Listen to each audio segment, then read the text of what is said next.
Let's start in Washington, D.C. More rulings are expected from the Supreme Court today as more protests break out over Friday's decision to overturn Roe v. Wade. Right now, America is deeply divided. Thousands flooding the streets across cities in America, some voicing their anger and frustration, others celebrating the landmark opinion. And this morning, many are still wondering what happens next.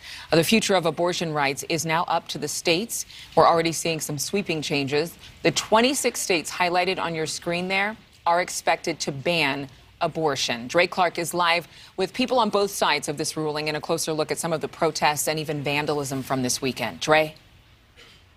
Adrienne, good morning. There is a small police presence here outside the Planned Parenthood of Greater New York location in Manhattan. Planned Parenthood has 23 locations spread out across the state of New York. And at each of those locations, they are planning to increase availability for appointments as they are expecting a rush of women to come to New York after the Supreme Court's decision last Friday. Meanwhile, anger turned to action as millions of people took to the streets across the country over the weekend, many of them very upset that the Supreme Court struck down a woman's federal right to have an abortion.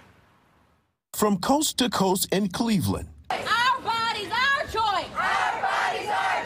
to California. Abortion rights are under attack. What do we do?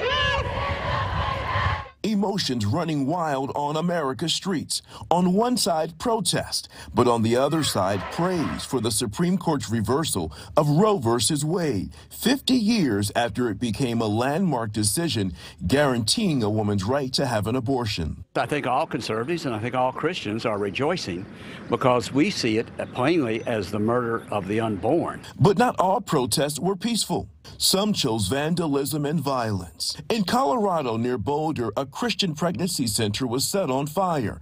The center offers help for women who decide to keep their baby. They do like ultrasounds and pregnancy tests and all that too. In Lynchburg, Virginia, police say these 4 people shattered windows at the Blue Ridge Pregnancy Center.